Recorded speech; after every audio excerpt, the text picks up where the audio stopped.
Et salut à tous, j'espère que vous allez très bien, ravi de vous retrouver pour cette nouvelle vidéo consacrée dans une première partie à un débrief un peu plus concis sur cette course du MotoGP sur le circuit de Phillip Island et dans une deuxième partie à de actualités justement sur le MotoGP. On parlera donc, on reviendra sur le crash qu'on a pu avoir lors de la journée du samedi entre Viñales et Bezzecchi avec les différents propos des deux pilotes. J'avais envie un peu de parler de cette histoire et ensuite pour terminer donc cette vidéo, on va revenir sur les propos de Johann Zarco, très positifs, et ça fait clairement plaisir. Allez bref, on part donc maintenant pour notre vidéo, et on commence par le débrief. Bon, je pense qu'on peut quand même dire qu'on a eu une belle course, même si elle est, en tout cas de mon point de vue, différente de ce que j'attendais. Personnellement, j'imaginais cette course de Phillip Island avec pas mal de pilotes qui se bataillent en paquet avec de nombreux dépassements, et finalement, c'est pas vraiment ce que l'on a eu. Mais il y a eu quand même des choses très intéressantes et on va donc commencer par le top 5 avec la 5e position d'Enea Bastianini,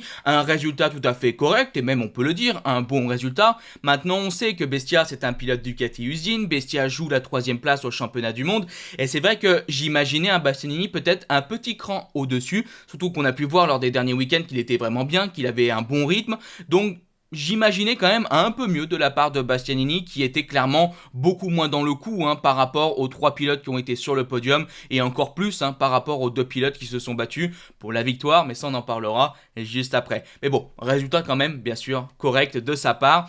4e, Fabio Di Antonio, et ça pour moi c'est une grosse surprise et un résultat exceptionnel. On rappelle qu'il a une luxation à l'épaule, qu'il est blessé, qui va être justement opéré après le week-end de Thaïlande et il vient chercher sur ce très beau circuit une 4e position. Non, vraiment absolument bluffé de la performance de Fabio Di Antonio. Un très bon résultat pour lui et ça fait vraiment plaisir parce que sa saison pour lui est bientôt terminée. Je rappelle qu'il reste que la Thaïlande et puis ensuite il sera opéré et ce sera terminé pour lui cette saison 2024. Donc voilà, un beau résultat pour presque terminer cette saison, ça fait vraiment plaisir et un grand bravo à lui pour cette magnifique course. Allez, maintenant on attaque donc le podium avec cette 3e position de Francesco Bagnaia. Pecco a été quand même dans un premier temps très bien dans la première partie de course avec un très bon rythme, il s'est bataillé donc pour la victoire quand même, il est à un moment revenu, il a même dépassé le premier et puis finalement dans une seconde partie de course il a été en grande difficulté, il a déclaré que voilà, on était à la limite et qu'il avait peur de partir à la faute du coup. Donc assez mitigé par rapport à cette performance parce qu'un podium c'est évidemment un très bon résultat, évidemment il a eu quand même un très bon rythme, mais par rapport aux 2 hommes devant lui, il y a eu quand même un sacré gap. Il faut pas oublier que Francesco Bagnaia termine cette course à 10 secondes du vainqueur. C'est quand même énorme pour un pilote de la trempe de Pecco. Donc oui, c'est quand même positif ce résultat parce qu'un podium sera toujours positif, mais même du point de vue aussi du classement du championnat du monde, Pecco perd encore des points et bon, cette fin de saison elle arrive. On va reparler ensuite du classement du championnat du monde à la fin de cette partie débrief, mais voilà, l'écart continue d'augmenter. Il va falloir pour Bagnaia arriver à se rattraper et se rattraper ça veut dire quoi ? C'est tout simplement terminer devant Jorge Martin et ce week-end ça n'a pas fonctionné. Et justement, l'Espagnol Jorge Martin, il a donc terminé 2e. On a pu voir aux avant-postes un rythme absolument stratosphérique des 2 hommes de devant. C'était absolument lunaire. Voilà, je trouve que c'était complètement lunaire. Alors évidemment pour le spectateur c'est compliqué de se rendre compte de ce que c'est qu'une bataille en 1.29.2 face à une bataille en 1.27.2. Pour nous on voit juste des pilotes super rapides sur un circuit. Mais les chronos qui ont été affichés, les tours qu'ont fait ces pilotes, c'était complètement dingue. Vraiment complètement dingue. Et Jorge Martin, moi m'a plus qu'impressionné parce que t'as toute la pression du titre quand même sur tes épaules et il a bastonné du point de vue donc des chronos mais aussi en dépassement pour lutter face à Marc Marquez qui va donc gagner cette course. Donc un très grand bravo franchement à Jorge Martin qui m'a plus qu'impressionné. Bon, à la fin je pense qu'il en a rendu un petit peu dans les 2 derniers tours après avoir été repassé encore une fois par Marquez, se disant que bon, c'était peut-être déjà bien d'avoir cette 2e position et qu'il ne fallait pas risquer plus, surtout que devant, comme vous l'avez compris, on a donc un autre Espagnol, on a Marc Marquez qui a donc déjà commencé par essayer de se mettre une épine dans le pied pour commencer la course avec ce problème avec son tir-off qui s'est glissé sous son pneu arrière. Paf, petit burn, on perd je ne sais combien de positions. On se retrouve 12e, je crois, au premier tour, ou même peut-être 13e. Bref, encore une histoire à la Marc Marquez. Comme il dit très souvent, il y a tout le temps quelque chose qui va pas sur ses départs. Et ben là, une nouvelle fois, une histoire bien particulière. Alors si vous avez raté ça, normalement on enlève pour les pilotes au tir-off pendant le tour de chauffe et pas sur la grille de départ. Sauf que Marquez s'est pris un gros insecte au moment où il se place sur la grille de départ. Donc du coup, on enlève le tir-off. Le tir-off avec le vent va sous la roue arrière. On démarre, ça burn. C'est la cata sur le départ. Et pourtant, Marquez est arrivé à remonter, signant des chronos aussi complètement fous. Marc Marquez a eu un rythme absolument exceptionnel. On pouvait peut-être se demander si en deuxième partie de course, il n'allait pas être en difficulté avec son pneu arrière. La majorité des pilotes ont pris donc un soft à l'arrière.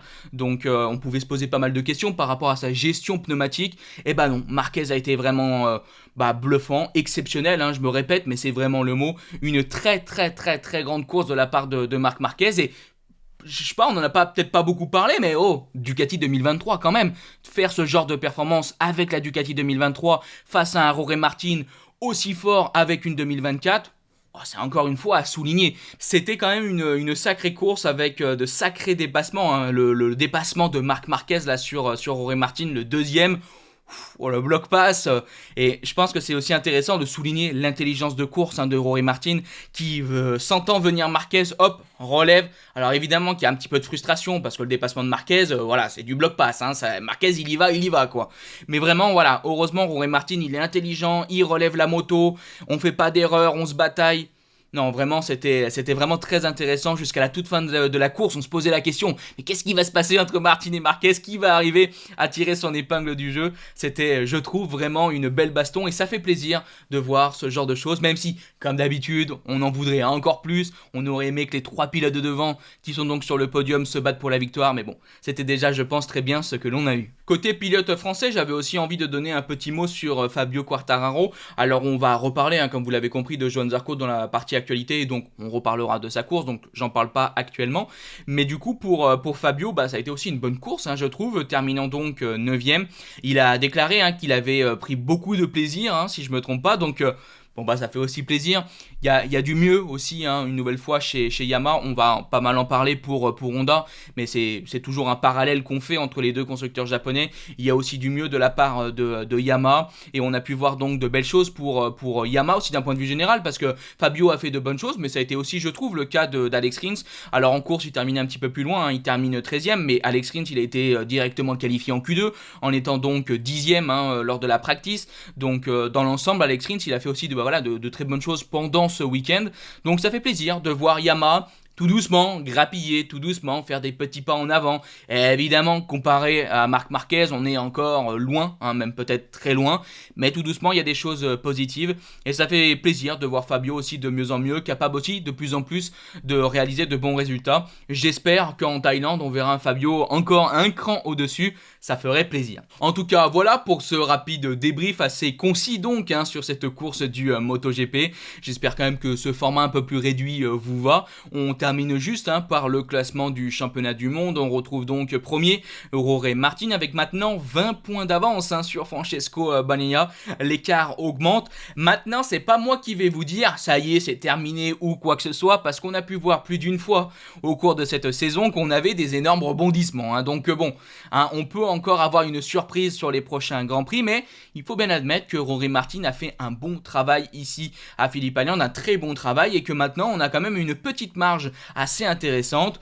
On verra comment cette histoire évoluera. Deuxième, c'est donc un Pecco, je pense que vous l'avez compris. Et troisième, c'est donc Marc Marquez qui récupère le podium du classement du championnat du monde. Allez, en tout cas, maintenant, passons donc à notre partie sur l'actualité du MotoGP. Et pour premier sujet, on va donc revenir sur ce gros crash qu'on a pu avoir lors de la course sprint entre Maverick Viñales et Marco Bezzecchi. Ça a été une situation qui a fait quand même très peur parce que c'était un crash extrêmement impressionnant. Heureusement, entre gros guillemets, les deux pilotes vont bien et ont pu participer à la course du dimanche. Mais vous allez voir que du point de vue des déclarations, il y a quand même pas mal de choses à dire. Et on va commencer par les déclarations de Maverick Viñales qui était clairement furieux, en colère contre Marco Bezzecchi. Concernant cet accident, il a donc déclaré « J'ai ressenti l'impact et j'ai été éjecté de la moto. La vérité, c'est que je lui ai laissé beaucoup d'espace. À Phillip Island, si vous dépassez, le sillage peut vous aspirer. Je ne sais pas, j'espère qu'une lourde sanction sera imposée, car cela devient trop dangereux. J'en ai marre qu'on m'accroche comme ça. Ici, soit ils établissent des règles, soit tout le monde va se poignarder.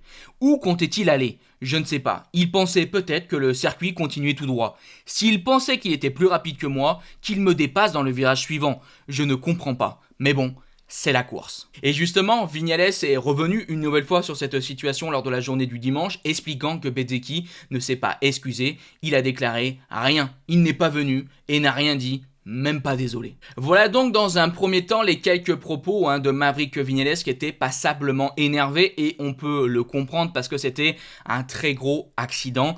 Maintenant, moi je voulais déjà revenir pour commencer sur l'une des images qu'on a pu voir, c'est ce doigt d'honneur qu'il a pu faire à Marco Bezzecchi. Ça, je trouve que c'était quand même un petit peu malheureux parce que nous déjà en tant que spectateurs, tout d'abord on voit comme image Marco Bezzecchi qui ne bouge pas dans le bac à gravier. Donc on se dit oula, qu'est-ce qui se passe ? Image d'après, tu vois Maverick Viñales qui fait un doigt d'honneur. C'était, je trouve, une image quand même bien malheureuse. Alors maintenant, je veux quand même rajouter quelque chose, c'est que quand tu te fais accrocher à 300 km/h et que tu te relèves de ce genre de chute, je peux imaginer que Viñales n'avait pas la plus grande des lucidités en sortant donc de ce crash et en se relevant du bac à gravier. Donc je ne sais pas si ça peut excuser son geste, mais on peut peut-être un petit peu comprendre ce manque de lucidité et du coup ce geste un petit peu malheureux de sa part. Mais c'est pas le genre d'image qu'on aime voir, surtout quand un pilote est couché dans le bac à gravier à côté. Maintenant, c'est vrai que l'une des grandes interrogations qu'on avait par rapport à ce crash est est-ce que on va décider de sanctionner ? Justement, la direction de course a donc décidé de mettre une pénalité de longue lap à Marco Bezzecchi et je pense quand même que c'est une bonne sanction. Alors vous allez voir ensuite avec les propos de Bezzecchi qui revient sur cette situation et s'explique et je trouve que c'est intéressant d'avoir aussi la vision de Marco Bezzecchi qui tente d'expliquer justement qu'est-ce qui a pu se passer et qu'est-ce qui a pu amener ce gros crash, mais la direction de course a quand même décidé de sanctionner. Les commissaires de course ont apparemment donc estimé qu'un changement de direction et un freinage plus tardif ont rendu donc l'accrochage inévitable et qu'il était donc clairement responsable de tout ça. Donc bon, c'est vrai que ça a été quand même une situation assez complexe, je suppose, à juger pour la direction de course, mais je pense qu'on est quand même assez d'accord. Je pense qu'une pénalité était quand même véritablement méritée dans cette situation-là, même si moi j'aime pas trop les pénalités. Au vu du crash, au vu de la situation, je pense que c'était quand même mérité et Bezzecchi méritait de prendre une pénalité de longue lap. Mais justement, on va donc maintenant se voir les propos de l'Italien. Lui aussi est un petit peu énervé par rapport à Maverick Viñales et ensuite on se voit son explication par rapport justement à ce crash. Il a donc déclaré pour commencer: pour moi ce que je n'ai pas vraiment aimé c'est le comportement de Maverick. Mais pour la pénalité honnêtement je m'en fiche, je me plains pas, j'ai fait mon long lap et j'ai expliqué la même chose à la direction de course ce matin. Donc s'ils me donnent un long lap, c'est que c'est leur manière de juger l'incident, mais aucun problème. Avec Viñales on a parlé au centre médical, je lui ai dit ça. Mais il m'a dit aucun souci, aucun souci. Le plus important, c'est que nous allions bien. Ensuite, il est allé aux interviews et il était très en colère contre moi. Mais Maverick, je m'en fiche pour être honnête. Le plus important, c'est que nous allions bien et surtout moi. À propos de lui, je suis désolé, sa chute n'était pas critique, ou moins critique, heureusement pour lui. Je n'ai pas aimé son comportement directement après l'accrochage. Honnêtement, si c'était la situation inverse, j'irais voir comment va l'autre pilote à la place de lui faire un doigt et de lui dire putain plusieurs fois, après être tombé à plus de 300 km/h. Mais peu importe, le plus important c'est que nous allions bien. Comme vous pouvez le voir dans cette première partie de déclaration, Marco Bezzecchi est aussi assez tendu par rapport à cette situation et par rapport au geste de Viñales. Comme on a pu donc le dire juste précédemment, je peux comprendre évidemment que Bezzecchi soit énervé après ce gros crash. Quand tu vois ce qu'a fait comme geste Viñales, c'est assez dommage, c'est un geste comme on a pu le dire malheureux et je peux comprendre qu'il soit agacé par rapport à tout ça. On va donc maintenant revenir sur son explication du crash. Il déclare: Maverick m'a dépassé dans la ligne droite avec l'aspiration. Avec l'air en mouvement, ma moto est allée directement sur la gauche. Donc j'ai déjà dû incliner ma moto dans la ligne droite juste pour ne pas me mettre trop près du vibreur extérieur. Aussi parce que le vent me poussait à l'extérieur. Le problème c'est que quand j'ai fait ça, il s'est mis exactement devant moi et il a freiné plus tôt. Vous pouvez le voir sur la vidéo qu'il freine et relâche, et freine encore et relâche. Donc il a freiné plus tôt. Normalement, quand tu freines au bon endroit, tu ne relâches pas le frein.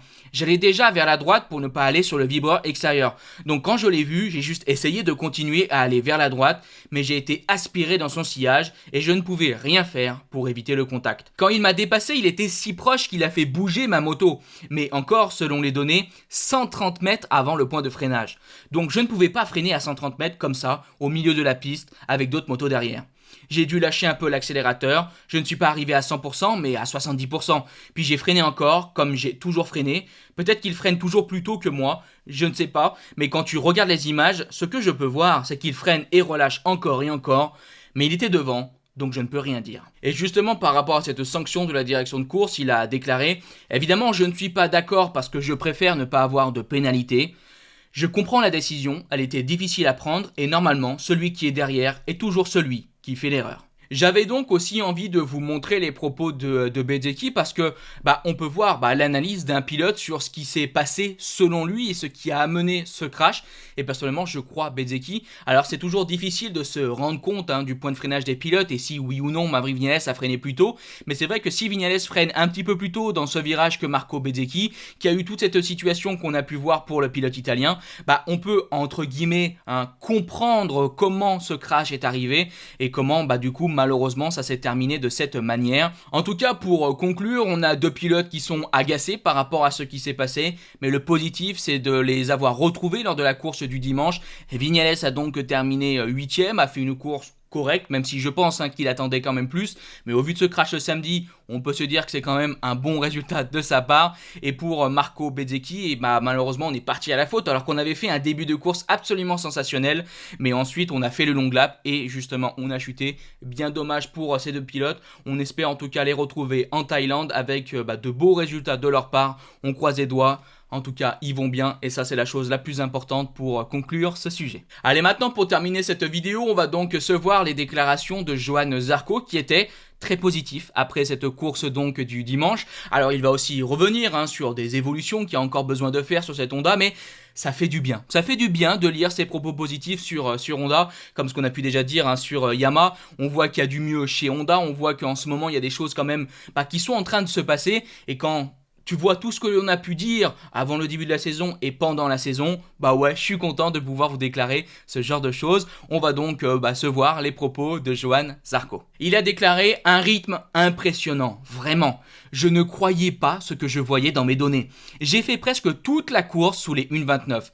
J'ai gardé toute ma concentration pour répéter toutes les choses aussi bien que possible et rester avec les gars qui étaient devant moi. Je retiens qu'il y a eu une confirmation de Honda. Ça a progressé. Même Luca Marini fait de beaux progrès et maintient des super rythmes en course. J'étais curieux de voir ce que cela pouvait donner ici, sur un grand circuit avec moins d'accélération.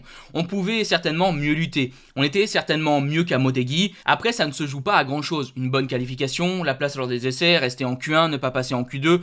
Maintenant, on peut penser à la Q2 beaucoup plus qu'il y a quelques mois. Je ne sais pas quel sera le prochain step, mais on est revenu. On joue à nouveau dans la même catégorie. On doit se souvenir qu'il y a quelques mois, c'était comme si on ne jouait pas dans la même catégorie. Aujourd'hui, on était avec les autres, seuls les deux premiers ont été incroyables, on n'était qu'à 10 secondes de Pecco aujourd'hui, ce qui est positif. Voilà donc ces propos positifs de Johann Zarco sur sa moto, mais aussi donc sur sa performance, mais même d'un point de vue général, il parle un petit peu de Luca Marini qui a terminé 14ème et qui a aussi fait donc une belle course. Donc ouais, d'un point de vue général, ça fait plaisir, on voit Honda de mieux en mieux, il déclare qu'on était qu'à 10 secondes entre guillemets de Pecco, et c'est vrai, et il faut le noter. Bon après, il faut quand même pas oublier que Pecco, il était quand même aussi à 10 secondes du premier, comme on a pu déjà le dire, donc bon, évidemment qu'il y a encore des écarts importants, évidemment que la Honda n'est pas aux portes du podium ou de la victoire, mais on voit sincèrement du mieux, et ça fait du bien, et je pense qu'on est en train d'entamer la meilleure voie possible pour 2025. Il faut vraiment espérer que pendant cette pause hivernale, entre la saison 2024 et donc la saison 2025, on arrive chez Honda à trouver des choses qui vont encore permettre de passer un step, mais voilà, ce qui est important de souligner, c'est que là en ce moment, on est sur la bonne voie, et ça fait plaisir par rapport au début de saison où on semblait totalement paumé chez le constructeur japonais. Et justement, je pense qu'il est intéressant de se poser la question sur qu'est-ce qu'il faut encore améliorer sur cette Honda pour gagner en performance, et on va donc justement avoir les propos dans cette deuxième partie de déclaration de Johann Zarco qui revient là-dessus.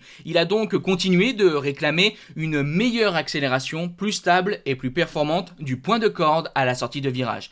Il continue en disant « L'arrière a encore cette limite avec laquelle je me bats. Je ne peux pas vraiment tourner comme je veux et contrôler la motricité. Je dois être très conservateur, donc il y a toujours un moment où tu perds des mètres par rapport aux autres. » Zarco parle aussi donc des réglages sur cette moto en disant « On voit vite qu'on ne peut pas trouver des super réglages partout. Du coup, c'est vrai qu'on est parti en course avec un truc un peu différent et on a eu de la chance, ça a bien fonctionné.